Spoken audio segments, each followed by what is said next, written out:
dan syukur kepada Allah Subhanahu wa taala di mana pada pagi hari ini hanya atas izin dan rahmat Allah juga bersama-sama kita telah dapat membaca, melantunkan, menyimak serta mendengarkan pembacaan ayat suci Al-Qur'an pada ayat ke-75 dan 76 dari surah ke-16 surah An-Nahl. Mudah-mudahan atas segala kesabaran, perjuangan dan ikhtiar dan menyiapkan diri dan melaksanakan pembacaan ayat-ayat ini, semoga Allah Subhanahu wa taala membukakan pintu rahmat, barakah, hidayah dan ridhonya bagi kita semuanya. Nah, baiklah Bapak dan Ibu, bersama-sama kita melanjutkan acara kita di pagi hari ini, di hari yang sangat istimewa bagi negara dan bangsa kita, yaitu Hari Sumpah Pemuda pada hari ini. Maka mari bersama-sama kita mengikuti tausiah yang akan disampaikan oleh guru kita, Kiai Haji Profesor Dr. Nasaruddin Umar, MA. Assalamualaikum warahmatullahi wabarakatuh, Ustadz. Waalaikumsalam warahmatullahi wabarakatuh. Alhamdulillah Ustadz, terima kasih Ustadz, bahagia sekali kami semuanya, para peserta ngaji bareng online ini atas kehadiran Ustadz pada pagi hari ini, di mana kita baru saja menyelesaikan pembacaan 2 ayat Ustadz dari ayat ke-75 dan 76 dari surah An-Nahl ini. Mudah-mudahan Ustadz berkenan memberikan uraian penjelasan daripada ayat-ayat ini ataupun menyampaikan pesan-pesan lainnya. Kami persilakan Ustadz sudah hadir bersama-sama kita 846 orang peserta. Sementara kami juga telah menyebarkan juga Ustadz informasi agar acara ini pun bisa diikuti melalui channel YouTube tentunya. Kepada Ustadz kami persilakan. Bismillahirrahmanirrahim. Assalamualaikum warahmatullahi wabarakatuh. Waalaikumsalam warahmatullahi wabarakatuh. Alhamdulillah wa syukurillah wa salatu wassalamu ala rasulillah Sayyidina Habibina Muhammadin sallallahu alaihi wasallam. Ma ba'd. Bapak Ibu sekalian yang dirahmati, dicintai Allah Subhanahu wa taala. Surah An-Nahl adalah surah lebah. Kenapa diangkat binatang kecil sebagai nama surah? Itulah Al-Quran seperti hutan belantara. Ada surah nama serangga, ada nama binatang, ada nama makanan, ada nama orang, ada juga nama sifat. Jadi Quran itu sangat-sangat tidak sama dengan kitab ilmiah. Kalau disertasi diawali dengan introduction, pembukaan. Pakailah Quran diawali dengan surah Al-Fatihah. Biasanya kalau sudah pendahuluan itu kita masuk kepada bab 2 secara sistematis, itu uraiannya tuh bab 3, bab 4 konsisten sampai penutupnya. Bandingkan dengan kitab suci lain, kitab Kejadian itu baguslah, apalagi kitab-kitab Hindu Buddha sangat sistematis ya. Berdasarkan urutan-urutan kehidupan umat manusia. Tapi kalau Quran sangat berbeda. Ibu Bapak bisa bayangkan surah Al-Fatihah, tiba-tiba setelah surah Al-Fatihah kita dijemput lagi dengan surah Al-Baqarah. Kok kenapa ada sapi betina? Ya, kenapa bukan surah Al-Iman, surah Syariah, atau surah-surah akhlak, atau surah tasawuf, surah yang sistematis dalam kehidupan. Tapi ini surah Al-Baqarah. Sesudah surah Al-Baqarah, apa lagi? Keluarga Ali Imran lagi.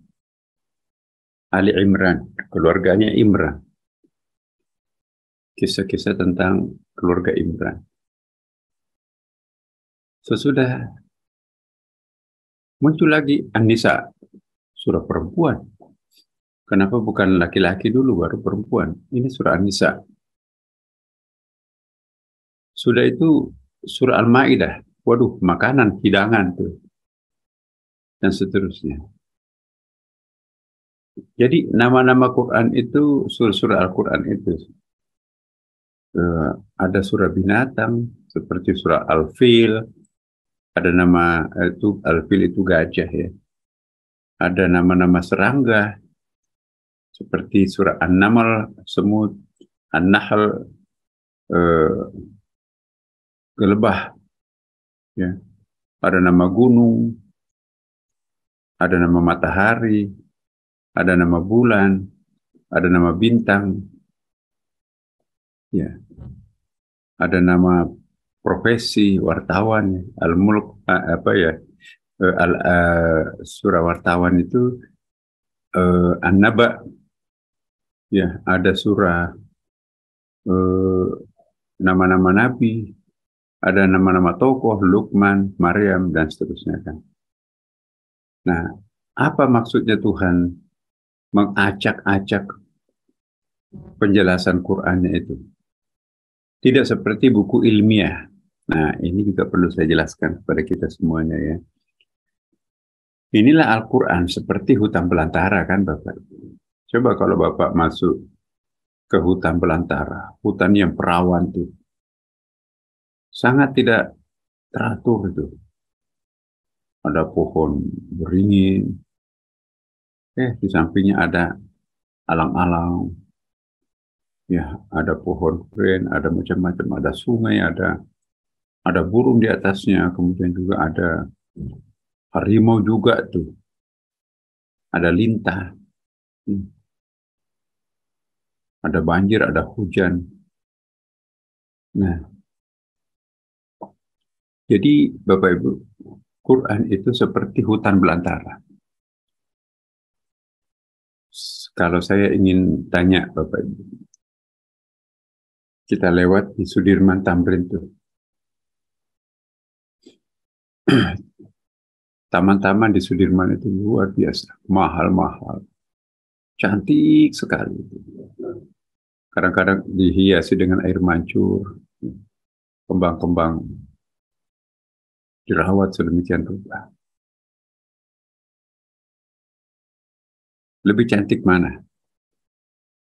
Nah, bagi kita, mungkin Sudirman Tamrin itu kalau kita berkantor di situ, misalnya halaman istana atau kantor-kantor gedung pencakar langit itu, dirawat sedemikian rupa halaman-halamannya kan, enak sekali dilihat. Tapi kalau kita berkantor setiap hari, sudah 1 bulan, 1 tahun, 10 tahun kita berkantor, lewat terus di depan ya pemandangan yang sama, masih mau nengok nggak taman-taman itu? Udah hafal kok itu. Tapi pernah nggak kita bosan lewat di hutan perawan? Seandainya kita pencinta alam ya, enaknya. Kita nggak pernah bosan tuh. Nah, Quran itu seandainya ditata seperti taman di depan kantor-kantor mewah itu, lama-kelamaan kita bosan, aku tahu kok. Tapi karena Quran itu ditata sedemikian rupa, sesuai dengan hutan aslinya, hutan perawan tidak pernah terjamah oleh manusia, maka kita terdorong untuk paham. Selalu ada yang baru, dan selalu tidak ada yang sama, dan selalu memberikan inspirasi cerdas. Ya, jadi luar biasa. Itulah sebabnya Quran itu kita tidak pernah bosan, karena itu seperti hutan belantara. Kalau karya akademik pendahuluan, masih ada nggak yang baca disertasi 5 kali berturut-turut? Ngapain baca? Kita sudah hafal kok. Tapi kita baca Quran itu setiap Ramadan itu bisa khatam 10 kali. Tapi kita nggak pernah bosan, karena yang kita masuki itu hutan belantara. Bandingkan dengan seandainya Quran itu adalah disertasi, masih bisa nggak kita baca setiap Ramadan 10 kali? Ngapain kok baca itu? Saya sudah tahu aslinya, teorinya pun juga sudah hafal. Ada kelemahannya, ada kelebihannya. Udah selesai kok. Tapi kalau hutan belantara kita nggak pernah bosan. Itulah An-Nahl. Ada apa kok surah An-Nahl? surah lebah. Ya. Tapi tidak segampang itu Rasulullah dan Allah memberikan informasi pada setiap surah. Surah An-Nahl itu, Bapak Ibu sekalian, di situ ada banyak perumpamaan. Ya. Maka itu kata surah An-Nahl itu disebut sebagai surah 3 serangkai, Bapak Ibu. Apa itu surah 3 serangkai? Kalau kita baca Quran, pertengahannya itu akan surah Al-Isra. Ya, jadi surah Al-Isra itu Subhanalladzi asra bi 'abdihi lailan minal masjidil haram ilal masjidil aqsa, ya kan? Kemudian sesudahnya itu surah Al-Kahfi. Kenapa disebutkan 3 surah serangkai? Karena diawali dengan surah An-Nahl. Ya, surah An-Nahl itu menceritakan tentang bagaimana ada makhluk seperti serangga. Serangga itu namanya lebah. Mirip dengan lalat. Bentuknya mirip. Tapi perilakunya sangat bertolak belakang. Lalat itu kegiatannya mencari yang bau busuk sebagai makanan. Dan efeknya memberikan penyakit kepada orang. Ya. Lalat itu punya racun. Itu ada kata hadis Bukhari Muslim. Ya. Tapi Bapak Ibu sekalian, lebah itu dia mencari makanannya di tempat yang harum, biar ada yang lalat, yang manis-manis, kembang-kembang gitu kan. Dan efeknya ialah memberikan obat terhadap umat manusia, anak manusia. Hadis nabinya juga ada. Al-asal da'u kulli da'in dawa. Ya. Apa artinya? Madu itu obat dari segala macam penyakit. Tuh. Jadi sama bentuknya, sama spesiesnya lalat dengan serangga. Tapi fungsinya bertolak belakang. Lalat mencari makanan yang bau busuk, ya, yang jorok-jorok. Kemudian efeknya memberikan racun penyakit kepada manusia. Sedangkan lebah mencari makanan yang harum-harum, yang indah bersih, pucuk-pucuk kembang-kembang itu. Lalu memberikan pengobatan efek penyembuhan terhadap anak manusia. Nah, itu satu ilustrasi. Di dalam surah An-Nahl itu ada 3 ayatnya kan di situ.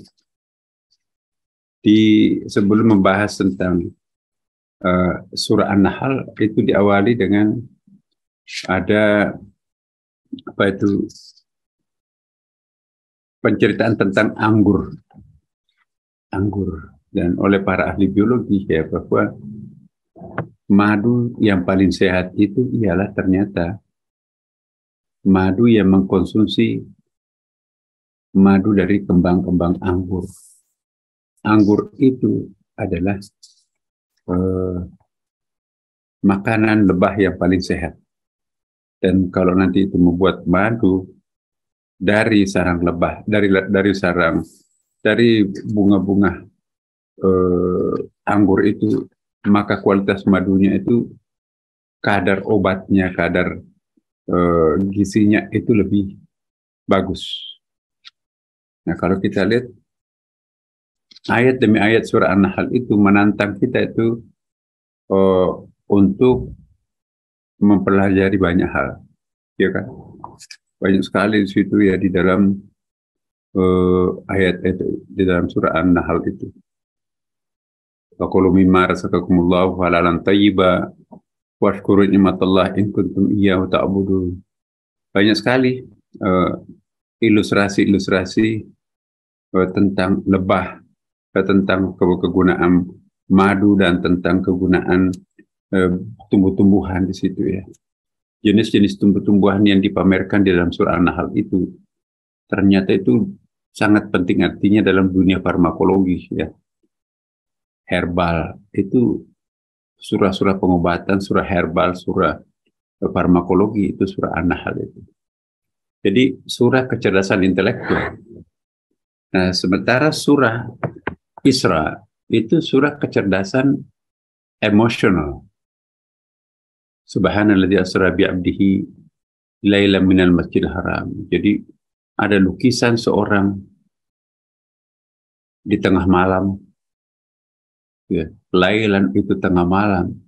Yang aktif itu adalah kualitas feminin kita kan. Di situ ada seorang nabi merindukan Tuhannya, bermunajat minta jalan keluar terhadap problem kehidupannya. Karena tahunnya bersamaan, sang paman dengan sang istri pelindung, dua-duanya meninggal dalam tahun yang sama. Sementara ayat turun begitu pentingnya untuk dijabarkan. Apa jadinya ayat yang begitu menuntut banyak tanggung jawab untuk diterapkan, sementara bodyguard, protektor meninggal. Jadi Nabi sangat sedih. Dalam suasana emosi sedang sedih seperti ini, kita berdoa. Itu bukan saja doa kita naik ke langit, tapi bahkan Nabi Muhammadnya naik ke langit. Berarti lebih kencang, lebih penting daripada doa yang dikabulkan di langit. Kalau diri kita dinaikkan ke langit juga sekaligus. Itulah pemandangan surah Al-Isra. Ya. Manakala kekuatan emosional, kecerdasan emosional itu bekerja, maka kita akan melejit naik ke atas. Maka itu ada hadis Nabi, ittaqud du'ail madlum, takutlah terhadap doanya orang-orang yang terdolimi, karena dia akan berada pada situasi emosional yang kuat mendaki langit. Jadi itulah surah Al-Isra. Sebagian mungkin bisa kita analisis. Subhanalladzi asra, Isra perjalanan horizontal dari Mekah ke Yerusalem atau Palestina. Itu bisa diterangkan secara akal. Perjalanan jet supersonik yang cepat itu bisa menempuh dari Jeddah ke Tel Aviv, Yerusalem atau Palestina. Kecepatannya itu bisa diukur. Dan ada pesawat yang bisa sangat cepat, lebih cepat daripada cahaya. Isra-nya. Tapi Mi'raj itu la majala lil aqal. Not in reason capacity, untuk menjangkau, mengexplain apa itu Mi'raj. Jadi Isra-nya bisa dijangkau akal, tapi Mi'raj-nya la majala lil aqal, tidak bisa dijangkau oleh akal. Jadi inilah puncaknya Al-Quran. Surah Isra itu separuh menggunakan akal, reason by reason, tapi separuh tidak bisa by reason, tapi itu sangat sifatnya metafisikal sifatnya. We need non-reason to accept the top one di atas puncak sana itu. Karena itu Bapak Ibu sekalian, surah Al-Isra itu kelanjutan daripada surah An-Nahl. Kalau surah An-Nahl itu pure kecerdasan intelektual, very very reasonable, sangat expandable, sangat bisa di-explain, bisa dijelaskan by reason. Tapi Al-Isra enggak, hanya sebagian bisa, tapi sebagian enggak bisa. Sesudah surah Al-Isra, masuklah kita kepada surah Al-Kahfi.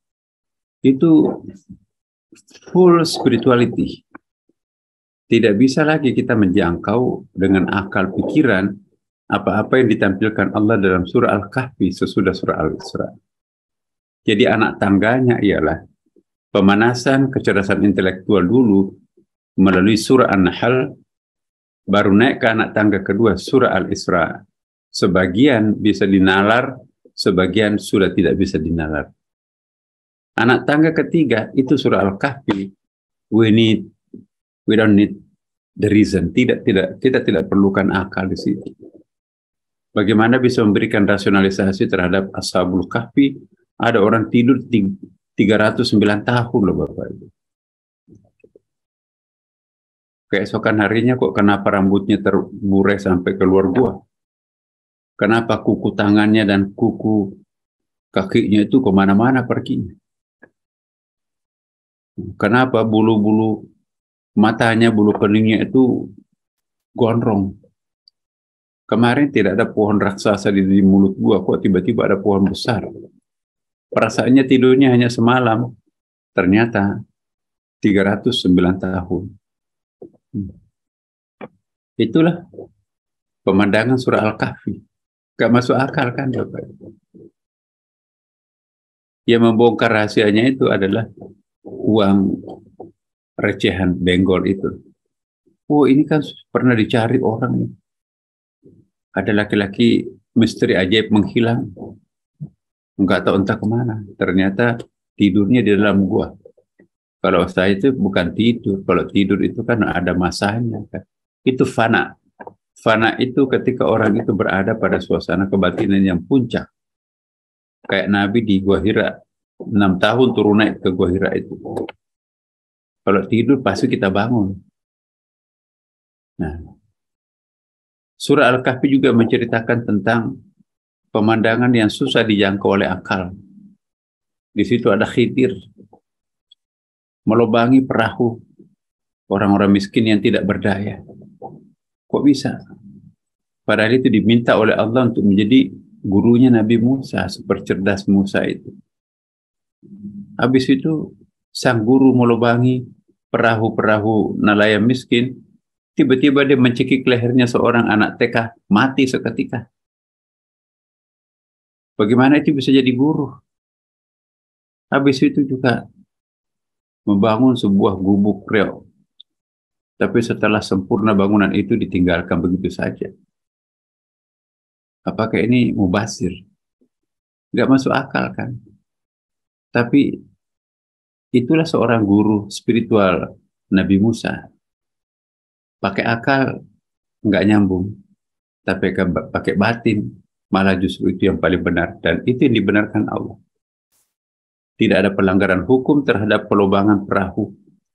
Bahkan semua pemilik perahu itu mencari orang-orang yang melakukan pembolongan perahunya. Untung ada orang baik melubangi perahu. Karena keesokan harinya peristiwa itu, raja yang zalim di negeri itu berkenduri merayakan ulang tahunnya. Semua perahu yang layak pakai dirampas oleh prajurit-prajuritnya, tidak dikembalikan lagi. Nah, kebetulan yang perahu dilubangi itu orang saleh, miskin. Dengan menempel lubang-lubang kecil itu, maka itu bisa dipakai melaut lagi.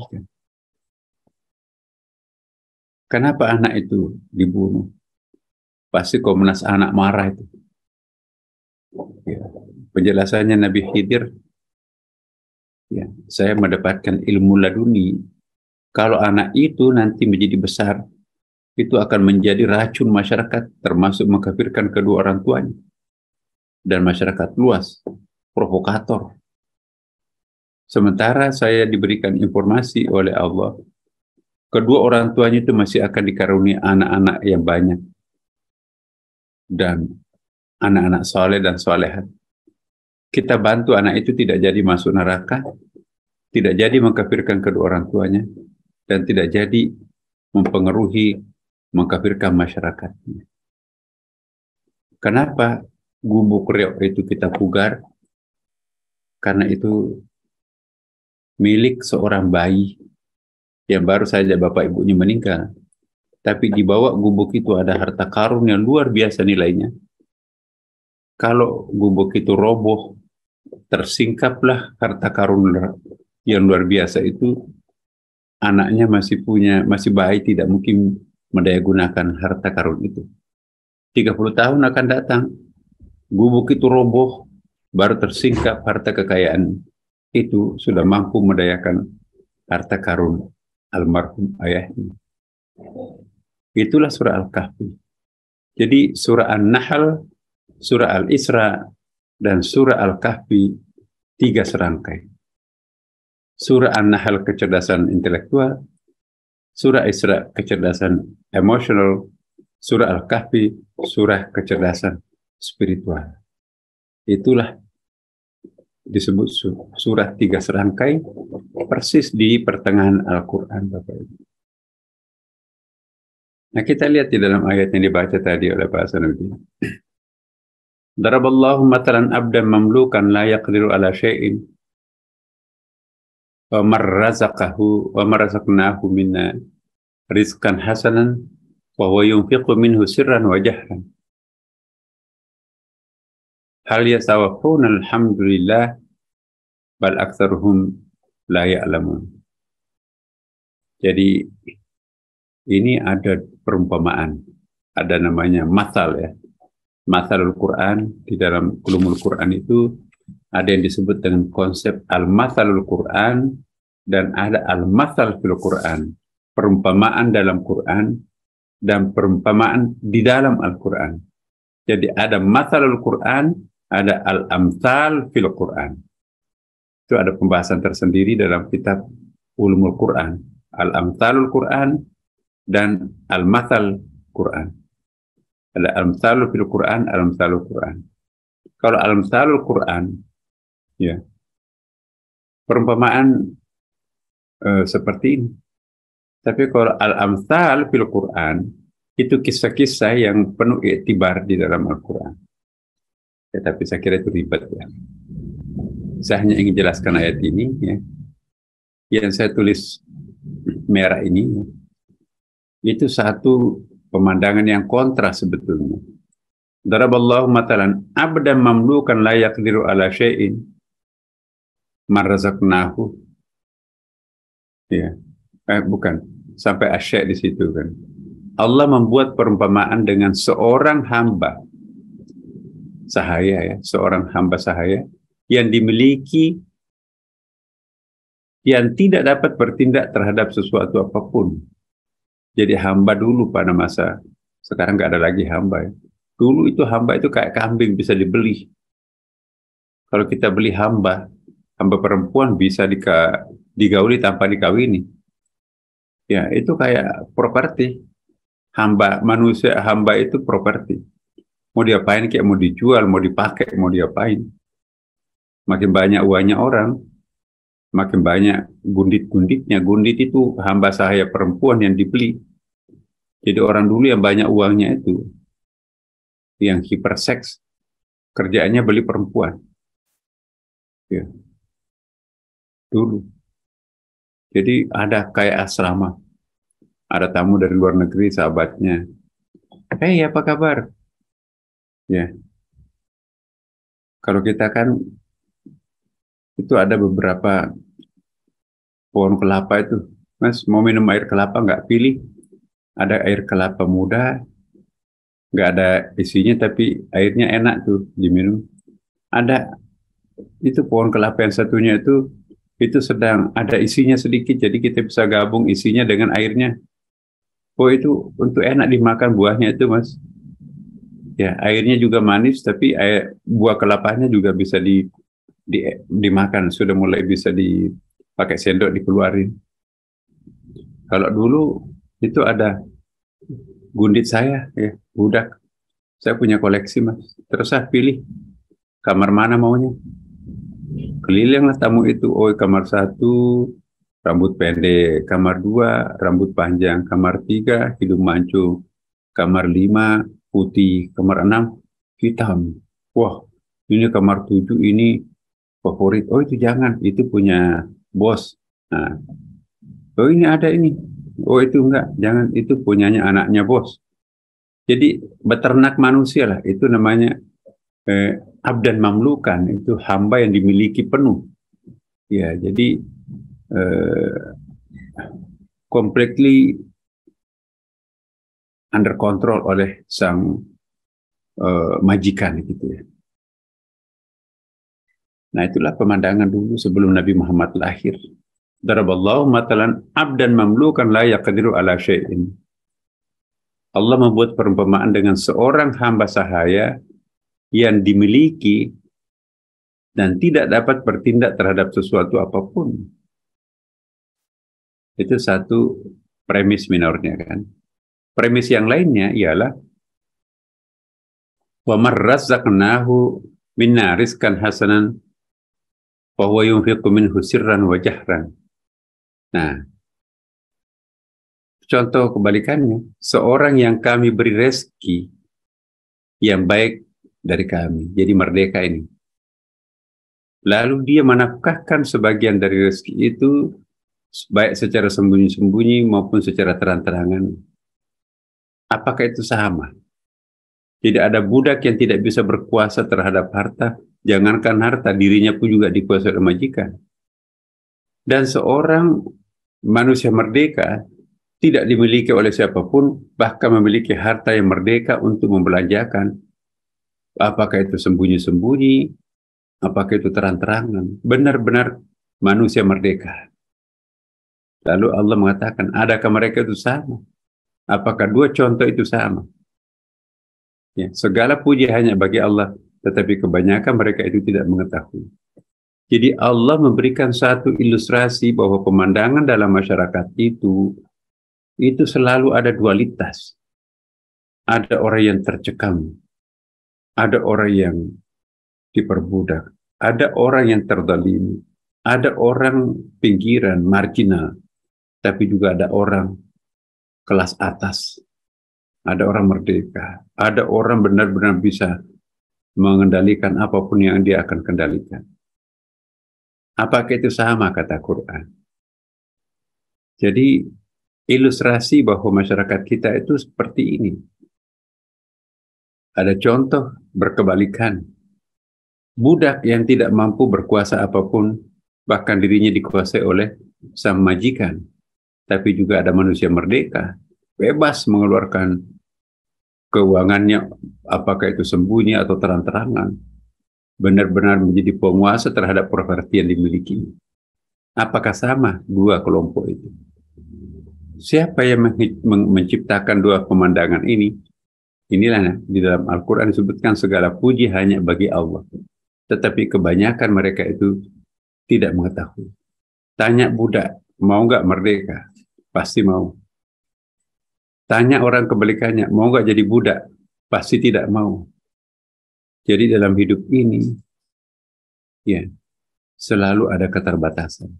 Satu-satunya yang maha tak terbatas hanya Allah Subhanahu wa Ta'ala.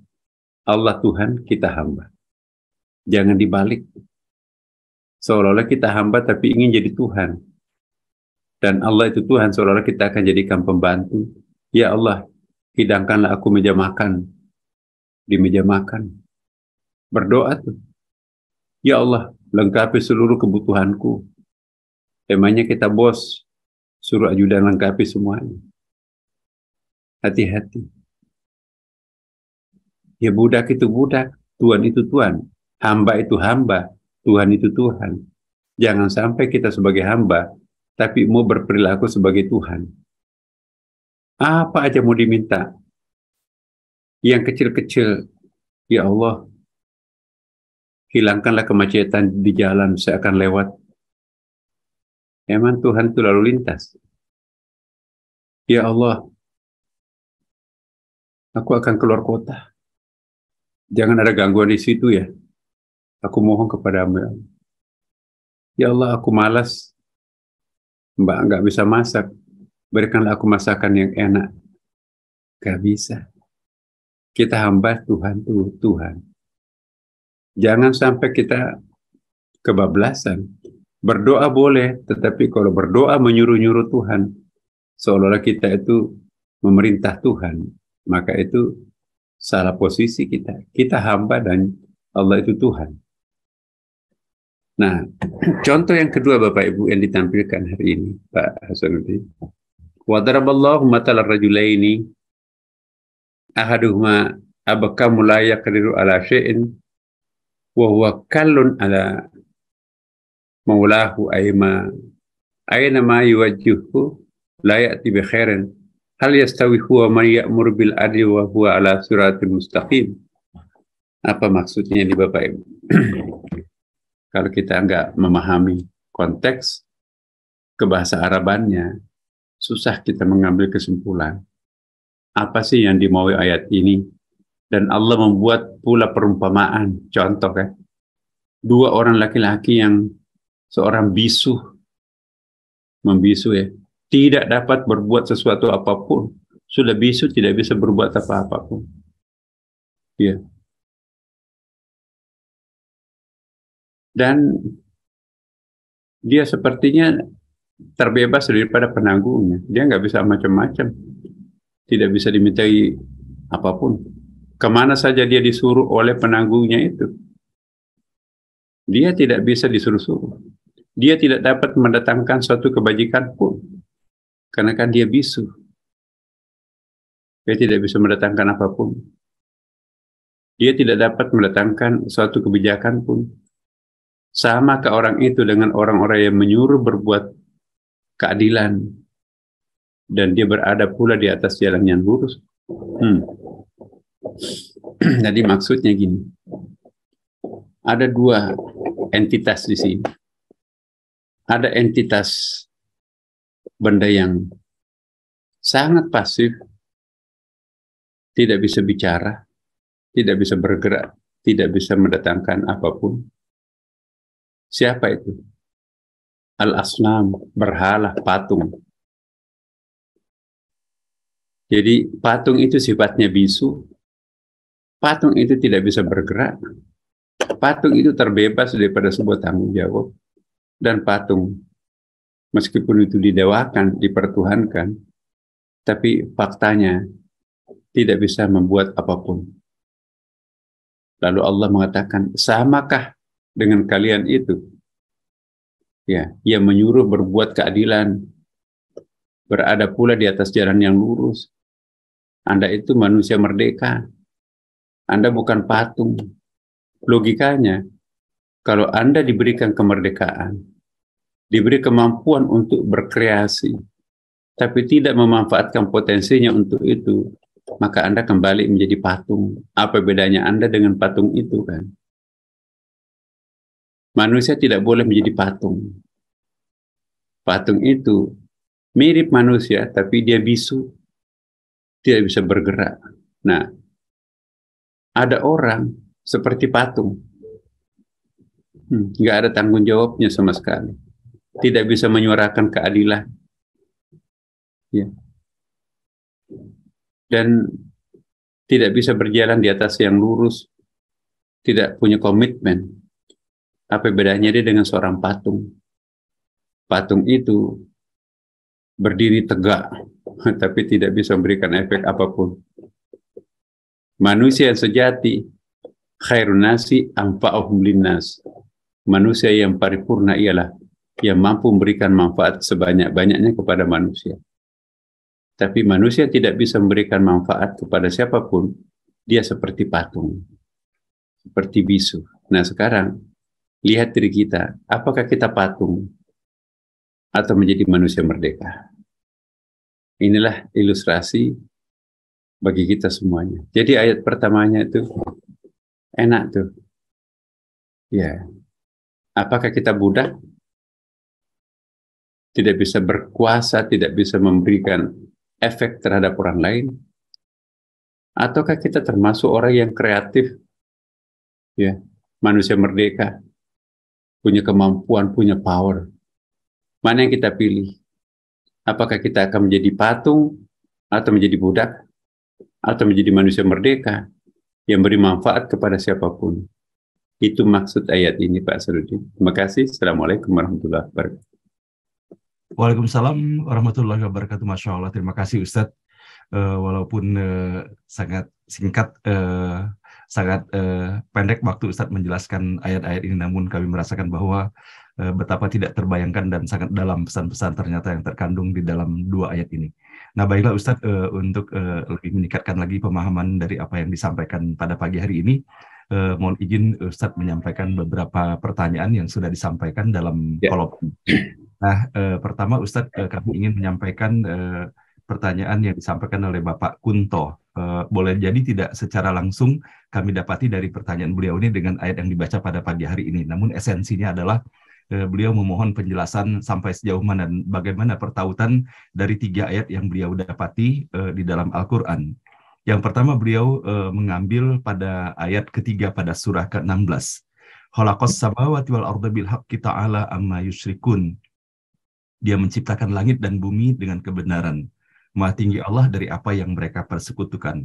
Nah, beliau mengambil benang merah adalah bahwa apa yang disampaikan di dalam ayat ini sama dengan yang terdapat di dalam ayat ke-44 pada surah Al-Ankabut dan pada ayat ke-44 dan juga ayat ke-39-nya bahwa khalaqas samawati wal arda bil haqq dan kemudian ma khalaqnahuma illa bil haqq. Nah, sehingga beliau menanyakan kira-kira esensi daripada diulangnya pernyataan bahwa menciptakan langit dan bumi dan keduanya ini dengan hak ini sampai sejauh mana Ustadz pesan-pesan yang terkandung di dalamnya? Jadi apa itu al-haq?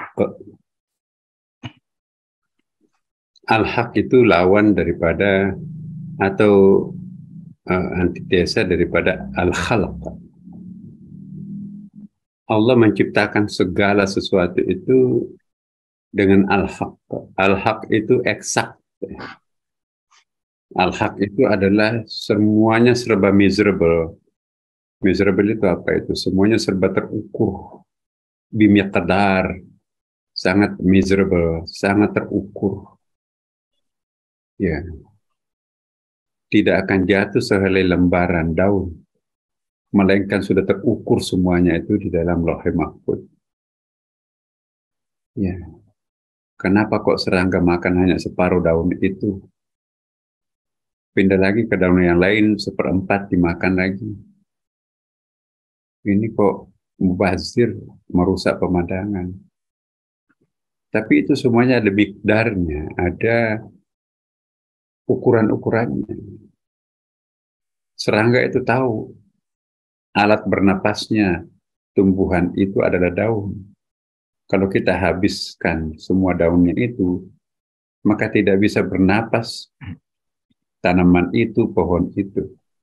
Sisakanlah sedikit untuk bernapas. Ya, mari kita pindah ke daun yang lain, tapi jangan dihabisin lagi. Mereka juga perlu hidup. Kita pun juga perlu hidup. Sang pohon mengatakan, terima kasih serangga. Engkau menyisahkan sebagian daunku untuk aku gunakan bernapas. Aku halalkan kok. Karena kalau semuanya berfungsi daun penuh, itu juga nanti aku akan overloaded makanannya. Kamu juga punya anak yang ingin dibesarkan. Makanlah sewajarnya. Ya, saya tidak akan makan semua daunmu. Ya, dia mengukur, oh ini masih bisa dipakai bernapas, pindah lagi ke tempat yang lain. Sehingga semua ranting-rantingnya itu punya penyaluran pernapasan. Jangan tangkai yang satu utuh, tidak ada yang dikorbankan. Semuanya daunnya utuh, tapi tangkai yang satunya ini digundulin semuanya. Itu akan mengakibatkan kelumpuhan satu tangkai dan kesuburan pada tangkai yang lain. Sementara pohon ini satu kesatuan.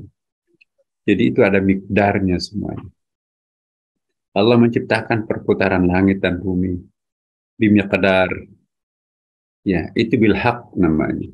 Bil haq itu by system. Sangat miserable. Itulah makna al-haq. Ya, ma khalaqta hadza batila. Allah tidak menciptakan segala sesuatu itu dalam keadaan acak, tak teratur. Semuanya bimiqdar. Ya. Maka itu populasi laki-laki dan perempuan tidak pernah ekstrim terjadi ketimpangan. Kalaupun persentasenya lebih banyak perempuan sekarang, tapi tidak sampai perempuannya 80%, laki-lakinya cuma 20%. Ya kan? Itu nanti bisa terjadi poliandri. Ya kan? Kalau laki-lakinya populasinya di satu negeri itu 90%, perempuannya cuma 10%. Poliandri terjadi. Karena Allah Maha Adil. Jadi semua Allah menciptakan segala sesuatunya itu bimiqdar, itu namanya al-haq. Semuanya by atau under program. diprogram semuanya oleh Allah. Jadi ekosistem itu enak itu. Sudah ada penjatahannya. Saya masih ingat itu di California Utara, California Selatan. Kan itu kan daerah panas tuh. Kreativitas di California Utara itu di musim panas dia bikin hujan buatan. Jadi pesawat-pesawat itu diisi garam, ditaburi di atas California Utara. Akhirnya awan-awan itu berkumpul, kemudian ditaburi lagi garam. Akhirnya bocor awan itu, maka hujan di bagian utara di musim panas. Tapi apa yang terjadi California Selatan? Panas luar biasa. Akhirnya kebijakan gubernur California tidak boleh membuat hujan buatan di bagian utara, sebab itu dibikin hujan buatan juga di California Selatan, jatah awannya sudah habis. Maka yang terjadi adalah ya basah di California Utara, kering kerontan di California Selatan. Sehingga kebijakan membuat hujan buatan di California semenjak kasus itu tidak ada lagi. Jadi ada semua balancing. Jurnal ilmiah di Semarang satu kecamatan ya. Di situ terkenal masyarakatnya itu memburu ular pada tahun 80-an tuh ya. Nggak tahu ular harganya sangat mahal di Cina, diekspor tuh ular itu. Ya kayak apa itu, burung walet lah. Tapi waktu itu ularnya, di mana ada sarang ular di situ dibongkar oleh penduduk. Pokoknya sepertinya nggak ada ular tersisa di Jawa Tengah pada waktu itu. Karena itu menjadi mata pencarian penduduk, tiba-tiba kaya mendadak karena ular. Apa yang terjadi, Bapak Ibu? 1 tahun berikutnya itu gagal total panennya di kabupaten itu. Kenapa? Karena habis di masa tikus. Tikus di mana-mana. Kenapa banyak tikus seperti itu? Berdemonstrasi, berdansalah para tikus-tikus itu. Predatornya sudah habis. Ular. Jadi Allah menciptakan segala sesuatu itu bimiqdar. Maka itu manusia itu wala tusrifu, jangan melampaui batas. Dhaharal fasadu fil barri wal bahri bima kasabat aydin nas. Rusak daratan dan lautan itu karena tangan-tangan jahilnya manusia itu. Ya. Wala tufsidu fil ardi ba'da islahiha. Jangan merusak ekosistem setelah Allah menciptakan konsepnya sedemikian balance. Itu ayat. Wala tufsidu fil ardi, jangan membuat kerusakan di muka bumi ini setelah Allah menatanya dengan baik. Kita itu diminta menjadi khalifah. Jangan over maskulin, tapi harus balancing. Pola hidup adil. Al-adil, keadilan itu bukan hanya adil dalam pemerintahan, tapi adil dalam mengkonsumsi. Bukanlah sebuah keadilan. Kalau hamparan Pulau Sumatera itu dibakar, kemudian ditanami dengan sawit, akhirnya apa? Monyetnya kehilangan tempat, burung-burungnya pada punah, rawa-rawanya juga sudah punah, dan yang menikmati sawit itu hanya segelintir orang Indonesia dan sebagian besar orang luar. Masyarakat pribumi kehilangan lahan garapan setiap harinya, dan ekosistem juga hancur. Apa yang terjadi? Kerusakan alam, kerusakan social disruption itu juga terjadi. Nah, itulah pemandangan-pemandangan yang ditampilkan Al-Quran. Kalau manusia itu melampaui batas, itu kita jadi monster.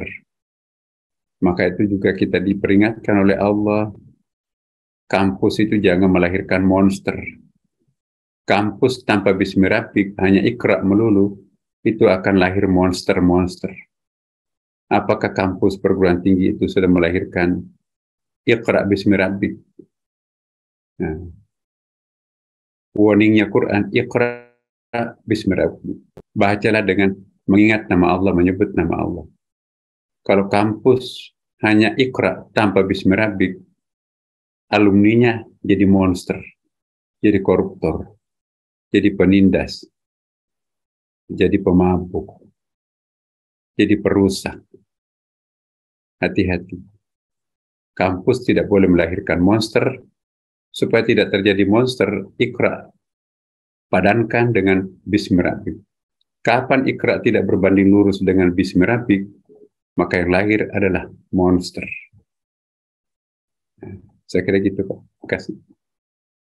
Baik, terima kasih Ustadz. Mohon izin Ustadz untuk menyampaikan pertanyaan berikutnya Ustadz. Ya. Ini Ustadz di dalam kolom WA, ini Ustadz pertanyaan melalui direct message, bahwa mengenai banyak sekali di dalam Al-Quran itu menyampaikan peringatan kepada kita apakah sama ini dengan itu misalnya.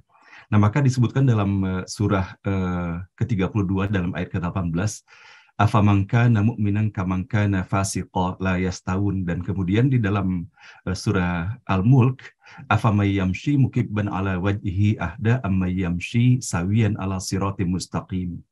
Apakah orang yang merangkak dengan wajah tertelungkup yang lebih terpimpin dalam kebenaran, ataukah orang yang berjalan tegap di atas jalan yang lurus?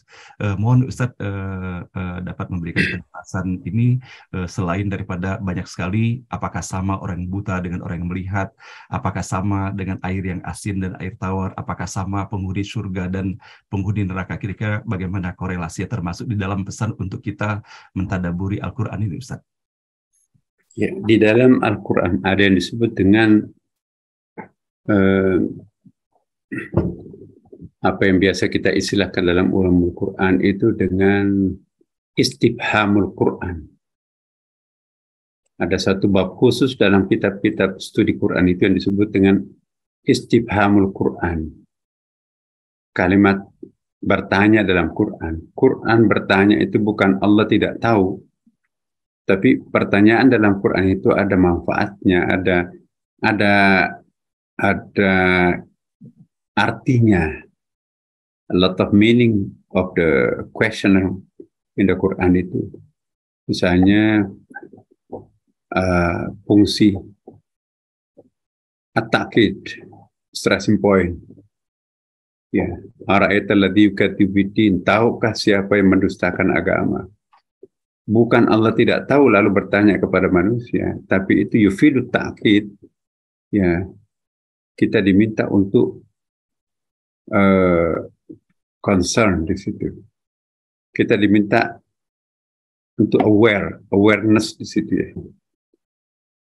Kita harus aware. Kita diminta untuk beware, hati-hati di situ. Nah, sama juga ya. Hal yastawil ladzina ya'lamun wal ladzina la ya'lamun? Apakah sama orang yang berilmu dan orang yang tidak berilmu? Kan ada itu. Apa makan mukminan? Ya, apakah sama orang beriman dan orang yang tidak beriman? Hal yastawil ladzina? Banyak tuh hal-hal seperti itu. Apakah sama? Ya, surga dan neraka misalnya.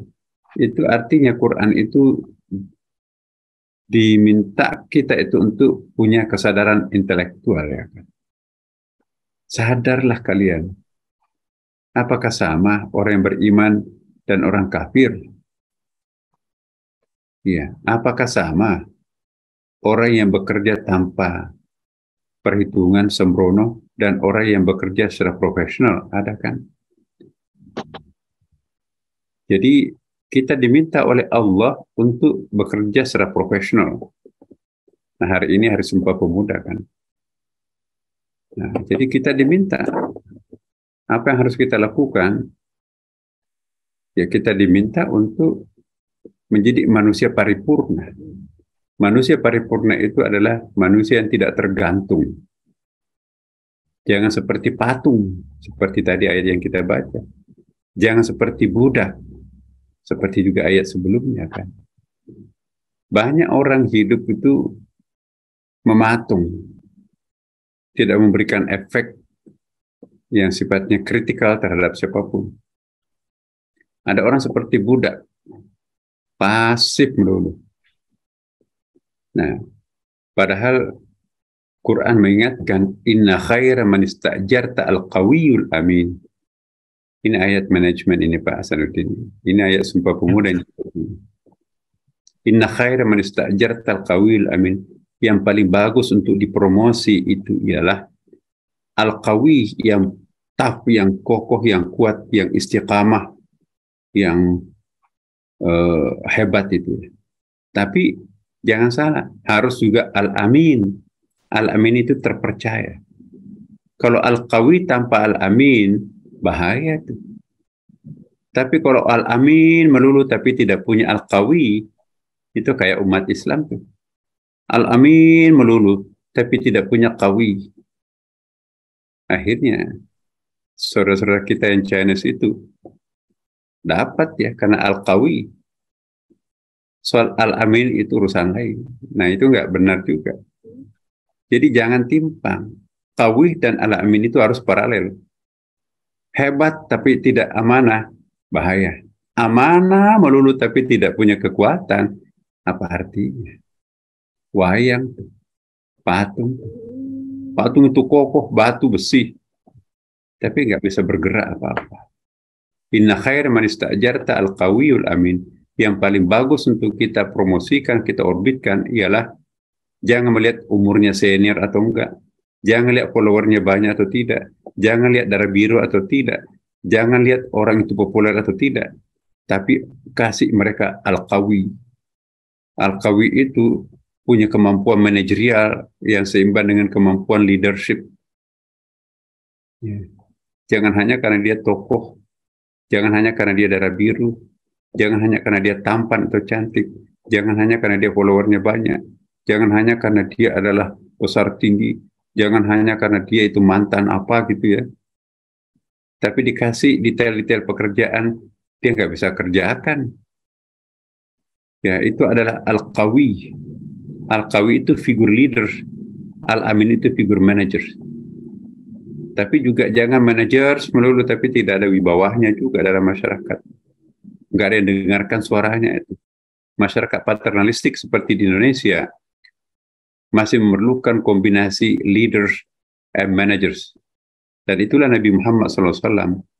Dia the best leaders, tapi juga sekaligus the best managers. Itulah Thomas Carlyle. 11 tokoh yang pernah lahir dari perut bumi ini, the bestnya adalah Nabi Muhammad, karena dia the best leader sekaligus the best managers. Tokoh sejarah yang lain hanya the best leaders atau the best managers, tapi tidak ada yang mengkombinasikan secara paralel dirinya sebagai managers dan dirinya sebagai leader sekaligus, kecuali satu-satunya, yaitu Nabi Muhammad. Itu Thomas Carlyle. Michael Hart juga hampir sama kan. 100 tokoh yang pernah lahir di muka bumi ini tetap the best di Nabi Muhammad. Karena dia mampu menyaksikan separuh belahan dunia ajaran dibawanya ketika ia masih hidup. Pada umumnya pembuat sejarah itu ratusan tahun setelah pembuat sejarahnya meninggal baru membumi ajarannya. Kalau Nabi Muhammad, dia mampu menyaksikan ajaran yang dibawanya dianut separuh belahan dunia. Siapa Michael Hart? Siapa Thomas Carlyle? Itu non-Muslim Amerika. Tapi kagum secara objektif terhadap Rasulullah. Saya kira itu Pak. Baik. Terima kasih Ustadz. Berikut ini Ustadz ada pertanyaan dari Pak Iqbal Bustaman Ustadz. Beliau menyampaikan bahwa ada beberapa motivator yang menyampaikan bahwa hidup ini adalah pilihan. Nah, sehingga kadangkala ada didapati orang yang memilih ladang ilmu misalnya, namun ternyata ilmunya tinggi, namun secara ekonomi tidak memiliki kemampuan dalam skala ekonomi ataupun kekayaannya. Nah, sehingga apakah hal ini merupakan takdir Allah yang memang demikian, ataukah sepatutnya ia pun melakukan hal lainnya di dalam upaya mengimbangi selain ilmunya dan juga materinya? Mohon penjelasan daripada Ustadz. Iya, life is a choice. Hidup ini pilihan, is right. Tapi begini, dalam Islam itu tidak selamanya hidup itu choice. Kalau saya sih berpendapat ya, hidup ini adalah ikhtiar ya. Ikhtiar itu agak sedikit beda dengan choice ya. Aku maunya seperti ini Tuhan, jangan kasih aku ini. Ya itu choice, there is a meaning ya kan. Tapi kalau kita pakai ikhtiar, itu tawaduk sedikit ya. Ya Allah, ini pilihanku, ini usahaku, ini kecenderungan hatiku. Semoga Engkau meridai. Ya ternyata Tuhan tidak merestui. Ya berarti Tuhan memberikan aku yang lebih baik daripada pilihanku. Karena Dia lebih tahu apa yang aku butuhkan daripada diriku sendiri. Hanya saja kehidupan balancing ini itu penting. Itu kan hakikat doa kita dalam surah Al-Fatihah kan. Ihdinas siratal mustaqim. Tunjukilah kami jalan yang mustaqim itu at-tawazun, yang balancing. Jadi makna istiqamah itu dari akar kata qama. Qama itu tegak lurus kan. Tegak lurus itu dari akar kata qama yaqumu membentuk kata istiqamah. Kalau condong ke kanan itu tidak istiqamah. Kalau condong ke kiri itu tidak istiqamah. Istiqamah mustaqim itu tegak lurus ke atas. Jadi kalau terlalu berat ilmunya, materinya kurang, itu condong ke kanan. Tapi kalau berat hartanya, ilmunya kurang, condong ke kiri. Itu bukan istiqamah. Nah, kita diminta untuk berdoa, ihdinas siratal mustaqim, tunjukilah kami jalan yang balance. Tunjukilah kami jalan yang lurus. Ya, siratal ladzina an'amta alaihim, jalan yang lurus itu ya, jalan yang tegar itu, itulah nanti yang akan memberikan kenikmatan. Ghairil maghdub yang condong ke kanan, waladhdallin yang condong ke kiri. Itu hakikatnya. Jadi tidaklah disebut seseorang itu sukses kalau secara ekstrim ya, meninggalkan dunianya, akhirat melulu. Atau sebaliknya, dunia melulu tapi tidak memberikan arti apapun persiapan akhiratnya. Itu sama-sama gagalnya itu. Maka itu kita diajarkan juga doa, Rabbana atina fid dunya hasanah wa fil akhirati hasanah. Bahkan yang disebutkan pertama dunia dulu kan. Karena jalan dunia ini jembatan menuju akhirat. Bagaimana bisa masuk surga kalau kita nggak bisa beli mukena? Nggak ada mukena gratis, tidak sah salatnya tanpa mukena. Bagaimana bisa menunaikan rukun Islam yang kelima sempurna kita ya, kalau nggak ada uang untuk menunaikan haji? Bagaimana bisa mengeluarkan zakat kalau nggak ada uang? Bagaimana bisa dapat uang kalau nggak mencari dunia kan? Ya. Jadi dunia ini kita jangan jauhi, tapi juga jangan mabuk dunia. Itulah balancing, itulah ihdinas siratal mustaqim. Istiqamah itu konsisten. Tidak boleh serong kanan, serong kiri. Tidak boleh cenderungnya ke fluktuatif. Turun naik itu nanti al-maghdub. Tidak boleh zigzag kanan kiri itu namanya ad-dallin. Tidak boleh ke kanan kiri. Tempuhlah jalan siratal mustaqim, jalan lurus tuh. Jadi jalan lurus itu adalah jalan yang berkesesuaian ya kan, yang balancing. Ya, tidak boleh kita konyol dalam satu sisi tapi melimpah pada sisi yang lain. Itu bukan manusia otonom. Manusia otonom itu ialah yang memiliki kemampuan integratif dengan lingkungan sekitarnya ya kan. Jangan ada distorsi. Oh itu kan lain, kita ini lain. No. Ayat tadi yang kita bacakan, Anda jangan jadi patung. Anda jangan jadi budak. Patung itu bisu. Tegar bergerak, tapi tidak bisa bergerak. Itu daraballahu mathalan yang kedua tadi kan. Daraballahu mathalan yang pertama itu budak. Itu kaitannya dengan ayat yang kita baca tadi. Saya kira gitu Pak Sandi. Baik. Boleh berlanjut lagi Ustaz? Ya. Oke. Berikut ini Ustaz, pertanyaan dari Ananda Fikri. beliau menanyakan bahwa di dalam ayat tadi bahwa kita bisa memberikan harta itu baik secara terbuka ataupun sembunyi-sembunyi gitu Ustadz. Nah, agar tidak termasuk ke dalam wilayah kita menjadi riya ataupun membanggakan terhadap kebaikan infak yang diberikan itu, bagaimana pagarnya Ustadz, bahwa kapan kita bisa membuka bahwa kita menginfakkan sesuatu itu Ustadz? Don't enter in the single windows, in the single door. Ada ayatnya kan, jangan masuk pada satu-satunya pintu, tapi masuklah melalui pintu yang berbeda-beda. Hari ini kayaknya lebih form, lebih perfect kalau saya pakai pintu ini. Nggak enak kalau saya publikasi. Aku pakai pintu bisu, pintu diam, tanpa nama lah. Tapi kalau ini kayaknya aku pakai pintu yang lain ini, supaya orang lain juga terpancing untuk melakukan kebaikan yang sama. Jadi niat luhur itu menentukan, bukan niat subjektif karena ingin riya. Itu bedanya tuh. Jadi we have to kita harus mencari many option ya kan dalam hidup ini. Orang yang banyak opsi dalam hidupnya itu pasti banyak suksesnya. Orang yang miskin opsi dalam perjalanan hidupnya pasti orang itu kaku, rezekinya seret. Nah, kita diminta untuk memiliki banyak options. Yeah, we have to use many options if we need the success in our life, ya kan? Semakin banyak opsi, semakin terbiasa kita berpikir tentang alternatif-alternatif lain di dalam perjalanan hidup, maka kita akan mengeliminir kekecewaan dalam hidup. Kenapa orang suka kecewa dalam hidupnya? Dia miskin gagasan, miskin ide, miskin option. Yeah. Nah, kita diminta oleh Al-Quran, Iqra, 4 kali kan, Iqra, Iqra, Iqra, bismi rabbik. Iqra rabbukal akram. Perbanyak option.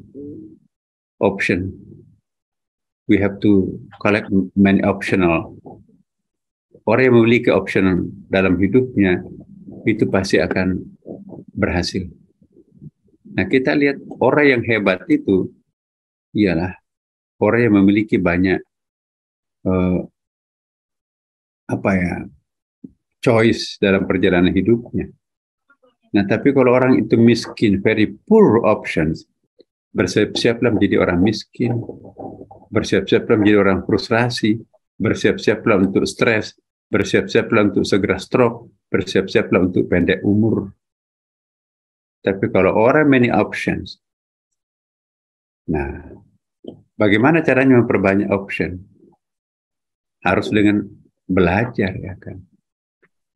Tidak ada yang gratis, harus dipelajari.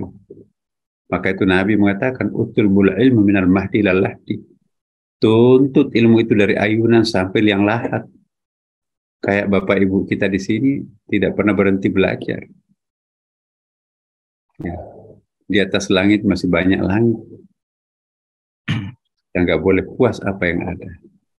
Nah, inilah kita harus optimis menjalani hidup ini. Selama turun naik napas kita itu, maka selama itu Tuhan menjamin rezeki kita. Sejarah belum berakhir. Sekalipun kita jatuh ke lembah yang paling bawah, jangan putus asa. Sebab bola kalau jatuh ke paling bawah, kadang-kadang lebih tinggi lentingannya dari tempat jatuhnya itu sendiri. Dia jatuh sebagai eselon 2 di fitnah, tapi kepala negara. Dia dijatuhkan sebagai menteri, dipecat, periode berikutnya jadi presiden dia. Selama masih turun naik nafas itu di hidung, maka peluang masih ada terbuka untuk kita semuanya. La taqnatu min rahmatillah, jangan pernah putus asa terhadap rahmat Allah.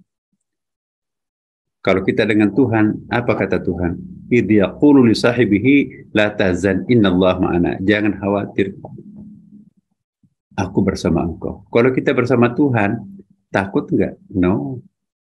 Wala takhafu wala tasanu. Jangan takut, jangan ragu kalau kita dengan Tuhan.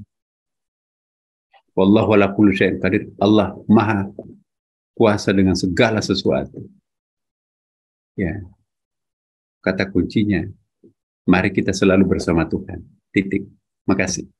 Masyaallah. Masih bisa berikutnya, Ustaz? Ya, monggo silakan. Oke, Ustadz, ini menarik ketika tadi Ustadz menyampaikan mengenai Sumpah Pemuda, satu nusa, satu bangsa, dan satu bahasa. Dan kemudian melihat bahwa bagaimana pendiri negeri, Ustadz, banyak sekali para ulama dan pemikir Islam yang luar biasa. Nah, maka nilai-nilai nusa, satu bangsa, dan satu bahasa ini, bisakah sesungguhnya hal ini merupakan ekspresi daripada nilai-nilai universal juga, Ustadz? Dan juga representasi daripada intelektual, emosional, dan spiritualitas itu, Ustadz, kalau seandainya bahasa itu kita jadikan bahasa universal adalah bahasa nilai-nilai gitu, Ustadz. Mohon pencerahannya, Ustadz. Kalau saya, Pak Sanudin, ya, tidak boleh melihat materinya Sumpah Pemuda itu saja. Sumpah Pemuda itu setback ke belakang itu panjang. Ya, Sumpah Pemuda itu adalah buah. Tapi ada pohon yang melahirkan buah itu. Kita lihat pre-Indonesian Society, ya kan. Ini kan kita yang berada dalam wilayah masyarakat maritim kepulauan Nusantara, ya kan. Dalam filosofi kepulauan, maritime culture, ada 3 hal yang tidak boleh dimonopoli. Pantai, semua perahu bisa bebas parkir di pantai manapun. Yang kedua, air tawar. Sungai tidak boleh di-coupling, dimonopoli, karena air tawar itu milik umat manusia dari manapun. Yang ketiga, api, karena dulu kan orang masak pakai api kan. Tidak boleh pelit memberikan api. Konsep dasar maritime culture di Kepulauan Indonesia Nusantara, di archipelago kita ini, itulah yang menciptakan maritime culture. This is our culture character, ya kan. Nah, jadi dari Sabang sampai Merauke itu kita dihimpun oleh suatu persamaan filosofi dasar kehidupan sebagai sesama masyarakat maritim. Beda warna kulitnya di Sumatera, beda warna kulitnya secara antropologis, ya. Sumatera bagian selatan sampai ke Sabang itu kan, itu kombinasinya itu ke arah Turki, Cina. Ya. Jawa juga antropologinya itu, kita lihat sejarah Pithecanthropus, itu memang kan ada society-nya, ya kan. Kalau kita lihat itu prasejarah, prehistory Indonesia. Indonesia bagian tengah lain tuh. Indonesia bagian timur, ya. Itu beda tuh antropologinya. Antropologinya bisa berbeda, tetapi kita disatukan oleh satu atmosfer yang sama, lingkungan yang sama sebagai masyarakat maritim di kawasan Nusantara. Nah, dengan demikian, masyarakat Nusantara itu sifatnya adalah lebih egaliter. Bedanya dengan masyarakat kontinental itu lebih anarkismenya juga. Stratifikasi sosialnya itu lebih berlapis-lapis, ya kan. Ada bangsawan matang, ada bangsawan setengah matang. Jadi kasta-kastanya dalam masyarakat kontinental itu sangat banyak. Tapi masyarakat maritim kastanya sangat sedikit, sangat egaliter. Itulah sebabnya mungkin mengapa Tuhan tidak mengutus nabi di Indonesia. Kita tidak perlu nabi, cukup ustadz tapi sudah mampu menjinakkan dirinya sendiri. Kenapa? Egalitarianismenya itu kuat. Jadi berdakwah di negara egaliter lebih mudah daripada berdakwah di negara kontinental yang stratifikasi sosialnya itu berlapis-lapis. Maka itu umat Islam yang paling santun di Saudi, paling sedikit di penjara. Saya keliling di penjara Saudi, ya. Sulit menemukan orang Indonesia di penjara itu. Dalam kapasitas saya sebagai ketua kelompok ahli BNPT, diundang studi banding di penjara-penjara di Saudi. Masya Allah, kepala penjaranya. Negara yang paling besar secara penduduk pribumi di Saudi Arabia itu Indonesia. Tapi yang paling sedikit mengisi penjara Saudi Arabia adalah orang Indonesia. Pakistan, Mesir, Afrika, banyak tuh. Ini kebanggaan tersendiri. Jamaah haji yang paling santun tanpa pelanggaran adalah Indonesia. Padahal kita 1/5 jamaah haji terbesar di Indonesia kan adalah dari Indonesia. Ini kenapa ini? Karena itu bukan karena kita Islamnya saja ya, tapi basic culture kita ini sebagai maritim culture yang egaliter, saling menghormati satu sama lain. Nah, itulah yang menjadi cikal bakal pangkalan pendaratan apa yang kita tadi sebutkan dengan Hari Sumpah Pemuda, dengan komitmen dari berbagai macam etnik pemuda itu kan.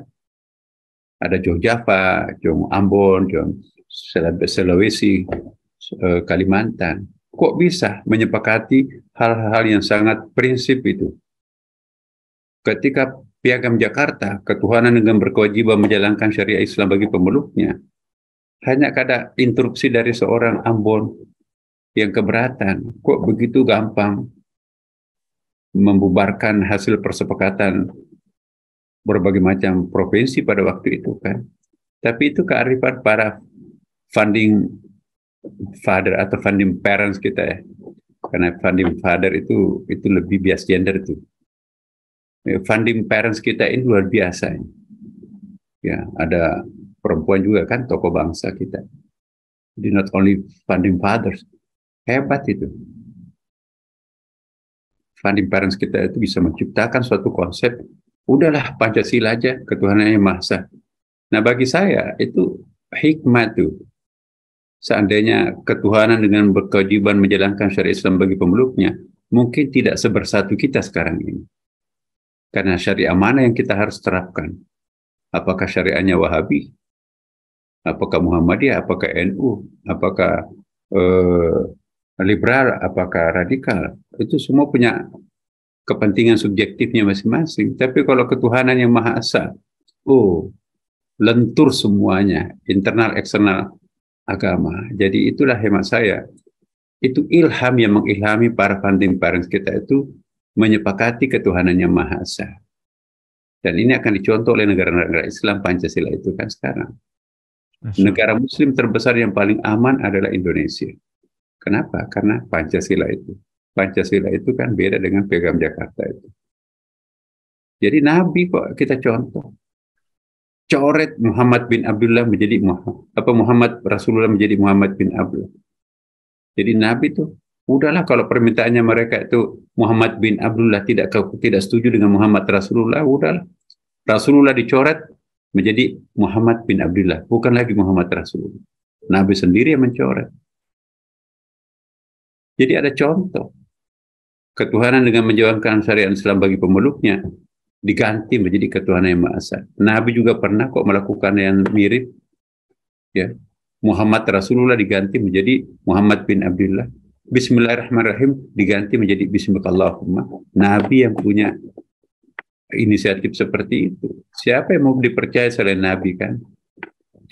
Jadi final goalnya itu yang sangat penting. Tujuan akhir kita itu apa sih sebetulnya? Nah inilah. Jadi Piagam Jakarta itu tidak bisa dilihat Piagam Jakarta, pemuda itu ya.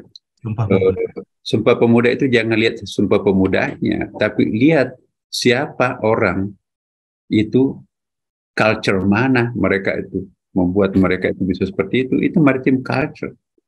Jadi itu rahmat Allah yang paling besar itu kita dikaruniai hidup di dalam maritim culture. Jadi kita sebagai umat Islam bersyukurlah karena dua hal. Bersyukur karena sebagai umat Islam dan bersyukur karena kita di Indonesia yang bermaritim culture itu. Ya, umat Islam coba. Semua agama besar itu lahir di negara kontinental. Semua nabi turun di dalam masyarakat kontinental. Tidak ada nabi yang turun di masyarakat maritim. Karena basic culture of maritime culture itu lebih soft, lebih egaliter, ya lebih terbiasa untuk hidup bersama. Nah, hemat saya di Indonesia ini kita jangan mengcopy paste doktrin-doktrin negara kontinental. Ya, coba lihat benderanya Amerika atau simbolnya Amerika itu kan apa itu di simbolnya itu kan mirip Bhinneka Tunggal Ika juga mana. Tapi bagi saya di Indonesia ini bukan yang penting bagaimana mempersatukan Indonesia. Ini sorry to say. Mohon maaf kalau kita berbeda pendapat nih. Kita punya hak masing-masing kan. Saya kok lebih tidak menekankan perlunya bagaimana mempersatukan bangsa Indonesia yang beragam ini. Ya. Kalau saya, yang penting bukan bagaimana mempersatukan Indonesia yang segala macam binekanya itu. Tapi yang paling penting buat kita di Indonesia ini, bagaimana membiasakan diri kita itu untuk hidup di tengah perbedaan. Beda kan? Bagaimana membiasakan diri hidup di tengah-tengah perbedaan. Nah itu kan problem kita sekarang ini. Ingin memaksakan orang lain menjadi diri kita sendiri kan. Berarti tidak rela untuk berbeda.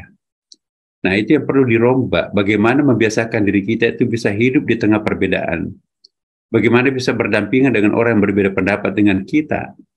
This is the most important for untuk kita semuanya. Jangan bagaimana menyatukan, oh itu ada pemaksaan dari atas, ada pemaksaan dari bawah, ada pemaksaan dari samping untuk menyatukan Indonesia. Kesatuan seperti itu tidak akan utuh, tidak akan permanen, dan tidak akan pernah mungkin. Walau syaa rabbuka laja'alnakum ummatan wahidah. Itu kata Quran loh. Lau di situ pemustahilan. Dalam bahasa Quran, lau itu mustahil. Jika, tapi artinya mustahil. Kalau jika, boleh 50-50, boleh 50-50 juga mungkin. Ya, tidak mungkin ya. Kalau idza itu pasti terjadi. Jadi itu bahasa Arab tuh kaya loh. Idza artinya if, jika, tapi pasti akan terjadi. Lau, if, jika, tapi mustahil terjadi. If, atau jika, boleh terjadi, boleh juga tidak terjadi. Nah, konsep persatuan yang diperkenalkan Quran, walau syaa rabbuka laja'alnakum ummatan wahidah. Kalau Tuhan menghendaki kalian akan dibikin satu kesatuan utuh. Tapi itu lauk di situ kan. Jadi jangan pernah mimpi kita akan menjadi satu di bawah kepemimpinan satu bendera Islam internasional. No. Allah menggunakan lauk. Nah, hemat saya, kita jangan mimpi mempromosikan khalifah kekuasaan tunggal umat Islam seluruh dunia. Allah mengatakan lau, seandainya Allah mengatakan masih ada harapan. Atau kalau Allah mengatakan idza, pasti kita berjuang untuk itu kan. Tapi Allah mengatakan lau, mustahil kalian bisa menjadikan satu one nation for the all Muslim people in the world. Kenapa? Allah menggunakan lau di situ kan. Jadi yang paling penting buat kita itu bagaimana membiasakan hidup di tengah perbedaan, sekalipun kita berbeda, tapi jangan saling konflik satu sama lain. Ya, ini kan yang paling penting buat kita ya. Agree in disagreement. Kita sepakat di atas perbedaan. Enak kan? Jangan memaksakan persatuan itu terwujud. Mustahil. Jadi bagaimana membiasakan diri kita tuh hidup di tengah perbedaan tanpa ada konflik, itu lebih penting. Mohon maaf, mungkin saya bisa salah, tapi ini pendapat saya. Makasih. Baik. Makasih Ustadz, menjadi menarik Ustadz. Jadi saya ingin menyampaikan pertanyaan Ustadz. Bagaimana Ustadz mengenai konsepsi daripada Bhinneka Tunggal Ika itu sendiri? Apa yang harus disikapi dan diartikan serta dijalani dalam kehidupan ini bagi umat Islam ataupun bagi seluruh masyarakat dan bangsa Indonesia ini terkait dengan Ika-nya itu Ustadz? Apa yang Ika dalam hal yang bisa kita aplikasikan dalam kehidupan kita sehari-hari agar persatuan bangsa ini semakin kokoh dan semakin produktif Ustadz? Ya, saya kira mengartikannya yang harus kita perbaiki ya. Bhinneka itu kan bahasa Sanskerta, itu bahasanya emputan tular dalam Sutta Soma itu kan. Sutta Soma itu seorang pujangga Hindu ya. Itu menggunakan bahasa Sanskerta. Bhinneka itu sebetulnya bukan bercerai-berai ya. Bhinneka itu beragam lah ya. Kalau bercerai-berai itu, cerai itu konotasinya itu apa ya, patah arang gitu loh. Ya, kalau bineka itu dalam filosofi dasarnya bahasa Hindu itu encounters. Encounters itu artinya berjumpa ya, berjumpa di antara sekian banyak perbedaan itu. Tapi kalau bercerai itu panahnya keluar. Jadi kalau kita artikan bercerai-berai itu artinya apa itu? Sentrifugal, panahnya keluar. Sedangkan bineka itu, panah-panah itu menghadap ke dalam. Itu namanya sentripetal. Dalam ilmu fisika, sentripetal itu ialah pergerakan dari luar masuk ke sebuah titik, itu sentripetal. Kalau pergerakan dari satu titik keluar, panahnya keluar semuanya, itu sentrifugal. Nah, bineka tunggal itu bukan untuk sentrifugal, tapi sentripetal. Maka itu jangan diartikan bercerai-berai. Kalau orang cari aja talak ya. Enggak, kalau perceraian itu konotasinya itu sentrifugal. Tapi kalau apa itu ya, bineka itu dalam arti beragam. Ya, seperti Istiqlal. We have many entity in Istiqlal. Kita banyak entitas, ada tiangnya, ya kan? Ada dindingnya, ada menaranya, ada kubahnya, ada karpetnya. But the only one Istiqlal. Jadi entitas yang mendukung Istiqlal itu ada mimbar, ada mihrab, ya. Tapi itu adalah simetris satu sama lain. Itu bukan bercerai-berai. Tetapi entitinya banyak, tapi coverage-nya satu, Istiqlal. The only one Istiqlal. Tapi the entities in the Istiqlal itu lot of so many unsur-unsur dalamnya itu kan. Karena itu teman-teman, Indonesia itu bineka tunggal ika, artinya kita banyak pulau, tapi coverage-nya Indonesia. Kalau bercerai-berai itu, enggak, aku enggak mau nyatu dengan dipimpin oleh orang Jawa.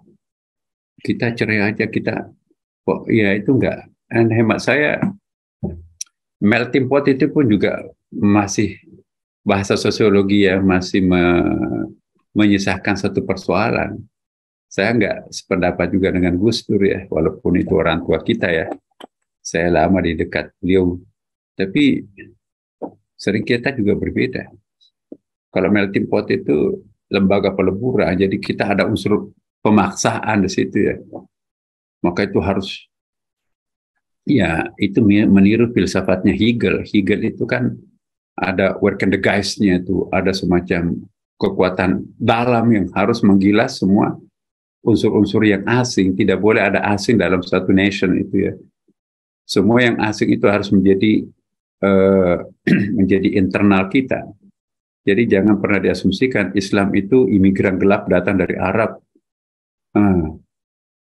Yahudi itu imigran datang dari Yerusalem. Ya, Katolik itu imigran gelap misalnya dari Vatikan sana. Nggak ada imigran gelap kok. Lalu dipaksa harus menjadi satu Indonesian values, memperkosa nilai-nilai orang lain.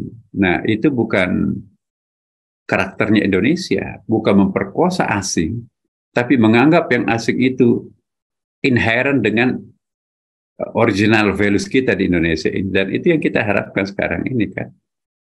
Jadi Islam itu menjadi tuan rumah di Indonesia. Walaupun bukan lahir di Indonesia kan. Kristen menjadi tuan rumah di Indonesia, walaupun bukan aslinya dari Indonesia. Semua values itu menjadi tuan rumah di bumi Indonesia ini. Ya, akhirnya apa yang terjadi? Enak kan? Kita sama-sama merasa tuan rumah. Maka kalau ada penjajah, kita berontak bersama, nggak boleh dong. Nah itu yang paling enak tuh. Saya nggak tahu, mungkin bisa kita berbeda pendapat. Bagi saya ini sangat berbeda. Secara mikro berbeda, tapi kalau secara makro sama aja, no.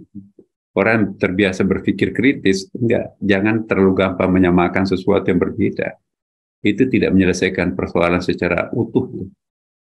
Nah, kita perlukan pikiran-pikiran yang rigid ya. Jangan terbiasa berpikir dangkal. Ini kebanyakan politisi kita ya, ilmuwan kita itu suka jalan pintas, suka conclusionnya itu jumping, nggak bisa menyelesaikan persoalan dengan jump conclusion itu ya. Kita pendekatannya induktif, paralel dengan pendekatan deduktif. Saya kira gitu, Pak. Baik. Mungkin Ustadz pertanyaan terakhir, Ustadz, bagaimana Ustadz mengupayakan agar semangat egosentris itu bisa diminimalisir, dalam artian bahwa merasa hebat sendiri, merasa kuat sendiri, sehingga seakan-akan sehingga akhirnya kita banyak sekali menyaksikan bermunculan, seakan-akan muncul raja-raja kecil bahwa dia yang paling hebat di dalam kehidupan ini, Ustadz. Bagaimana cara meminimalisir agar merasa hebat diri itu bisa dikendalikan, Ustadz? Ya, worldview kita harus dirubah. Apa itu worldview? Pandangan dunia kita ya. Maaf ya, jadi lu gua ya kan. Nah, kalau dalam agama, pandangan agama itu lu gua adalah lu ya kan. You, me, you. Engkau adalah aku. Sehingga kalau aku menganggap pengemis di lampu merah itu adalah aku. Aduh, aku lagi ngemis nih, berarti aku kelaparan. Tapi aku lihat dulu, benar nggak itu tampang kelaparan? Itu kamuflase, nggak jadi. Ya, aku lebih yakin anak-anak pondok pesantren itu terdaftar kok. Pak, ada berapa anak yatim miskin? Ini Pak, 10% kami subsidi silang. Dia nggak bakalan bisa sekolah kalau bukan kita subsidi silang. Aku ikut saweran di situ deh. Itu lebih dipertanggungjawabkan tuh daripada kasih lampu merah belum tentu benar. Ya itu pakai reason di situ ya. Jadi kalau saya membantu anak yatim itu, saya bukan membantu anak yatim, aku membantu diriku sendiri. Kenapa? Karena ya he adalah I. Dia adalah aku. Ya, humanity is only one, there is no colors, ya kan. Nah, kalau kita berpendapat seperti ini, humanity is only one, there is no colors. Ya, manusia itu kan semuanya sama, ya kan. Yang membedakan kita, saya pernah mengatakan bahwa argo perbedaan kita itu ketika kita akil balik 15 tahun sampai uzur. Kalau sesudah uzur itu kembali sama lagi kita kan. Semua janin itu muslim, semua anak kecil itu muslim. Nggak ada bedanya dengan kita semuanya. Ketika perbedaan itu muncul, ketika argo itu mulai jalan. Kapan jalan itu? Ketika kita mukallaf. Mukallaf itu akil balik. Kullu mauludin yujadu alal fitrah fa abawahu ayyuhawidanihi ayu nasiranihi ayu majusanihi. Ya, orang tua itulah yang nanti mengarahkan apakah beragama apa gitu kan. Nah, jadi kalau kita bertanya istaqti qalbah, tanya pada hati nurani yang paling dalam. Ya, kita sama kok. Kata Nabi, perut lapar tidak ada agamanya. Ada perempuan tua Yahudi, ya, belum pernah makan berapa hari. Kata Nabi, kasih uang dari Baitul Mal. Jangan melihat agamanya apa. Ya, humanity is only one. Ya, engkau adalah aku. Sehingga kalau aku memberikan engkau, aku tidak pernah menyesal. Ini kebanyakan. Enggak. Kenapa? Karena dia adalah aku. Mereka adalah aku. Bahkan kucing tetangga yang pulang kampung tuannya itu, Mbak, belikan makanan kucing itu kan bukan kucing kita, Mbak. Nyonya, itu kucing tetangga pulang kampung, tapi kucing itu kan aku. Maksudnya apa, Bu? Kucing ibu. Kucing itu aku. Kucing itu lapar, seperti yang saya sering gunakan. Aku juga sering lapar.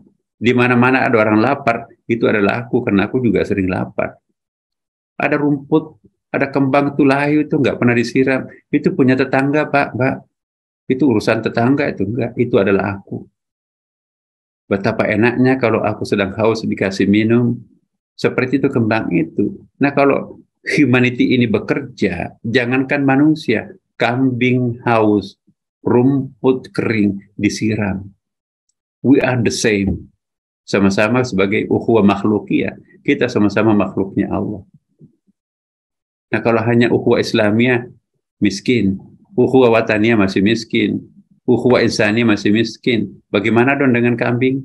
Bagaimana dengan tumbuh-tumbuhan? Ukhuwah makhlukiyah, persaudaraan sebagai sesama makhluk Allah. We are the same, we are the one. Nah, itulah dia. Kita sama-sama tajallinya Allah. Oh, itu lebih dalam lagi. Nah, itulah. Kalau kita menganggap orang lain itu orang lain, menyesal kebanyakan tuh saya kasih tadi. Tapi kalau kita menganggap tidak ada orang lain, there is not the others, tidak ada orang lain, itu adalah aku. Aku nggak pernah menyesal kasih banyak, Pak. Kan aku kasih diriku sendiri, kan. Menyesal nggak kalau kita kasih banyak pada diri kita sendiri? Enggak. Tapi kalau ada orang lain, wah itu orang lain jangan dikasih. Nah, kita harus mendoktrinkan diri kita. We are the one. We are the same. Udah, mau miskin kayak mau apa, itulah aku. Saya kira gitu, Pak. Baik Ustadz. Berikutnya Ustadz, mohon izin kita akan mengundang Profesor Dr. Suharyadi. Boleh jadi ada komentar atau pertanyaan kepada Prof. Suharyadi, kami persilakan. Terima kasih Pak Hasanuddin, Bapak Ustadz Nazaruddin Umar yang kita muliakan bersama, seluruh peserta ngaji bareng online yang masih sangat banyak sekali yang mengikuti, 761 masih tadi hampir 1000. Assalamualaikum warahmatullahi wabarakatuh. Waalaikumsalam warahmatullahi wabarakatuh.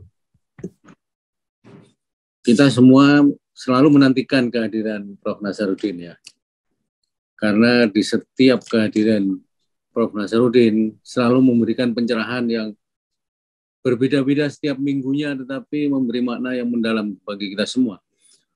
Dari pertanyaan, komentar-komentar di chatting dan semuanya itu menunjukkan bahwa semuanya sangat menghargai dan sangat mensyukuri kita bisa berjumpa setiap Jumat dengan Prof. Nazaruddin.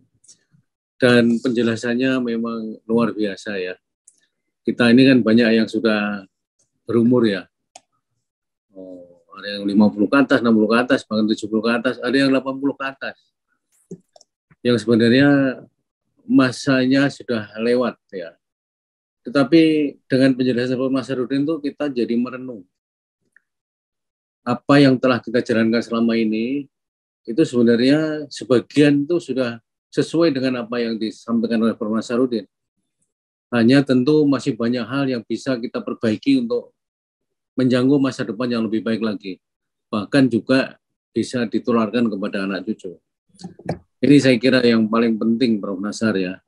Jadi luar biasa sekali menjawab pertanyaan-pertanyaan dengan uraian-uraian yang sangat mendalam dan menunjukkan betapa luasnya pengetahuan Prof. Nazaruddin dengan berbagai hal dalam kehidupan, mengupas berbagai masalah yang terjadi dengan sebaik-baiknya, menjawab semua pertanyaan dengan contoh-contoh yang real yang bisa kita rasakan bersama, dan itu tentu menambah keistiqomahan kita ya, ketawaduan kita untuk semakin tekun mempelajari Al-Quran. Dan saya sungguh sangat merasa bersyukur di dalam kehidupan di akhir-akhir ini bisa mengikuti pengajian ngaji bareng online yang selalu diisi dengan kegiatan-kegiatan yang sangat bermanfaat, khususnya di hari Jumat bersama Prof. Nazaruddin.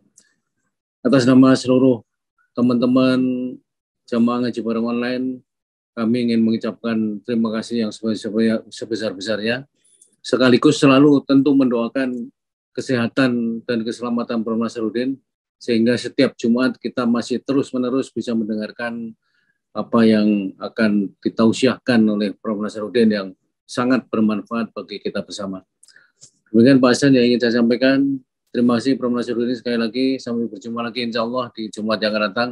Assalamualaikum warahmatullahi wabarakatuh.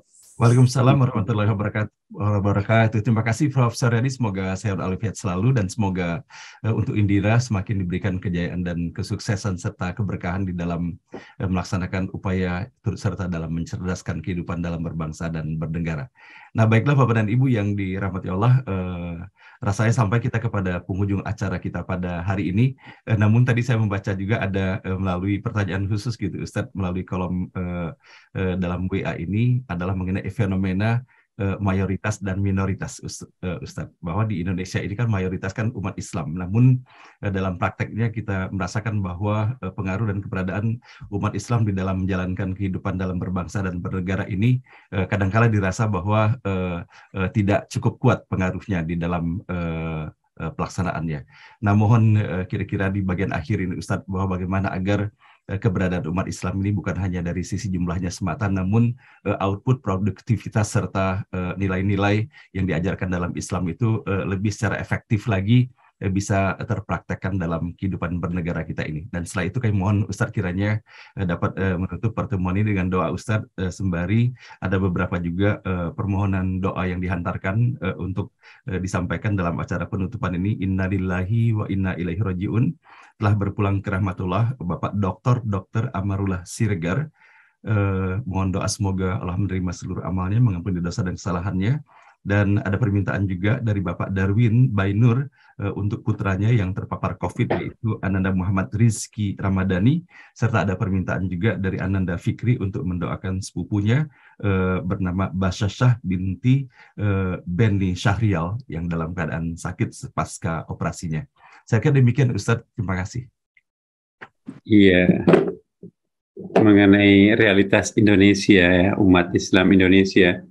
Umat Islam Indonesia ini memang secara kuantitatif itu kita mayoritas, tapi secara kualitatif itu kita minoritas.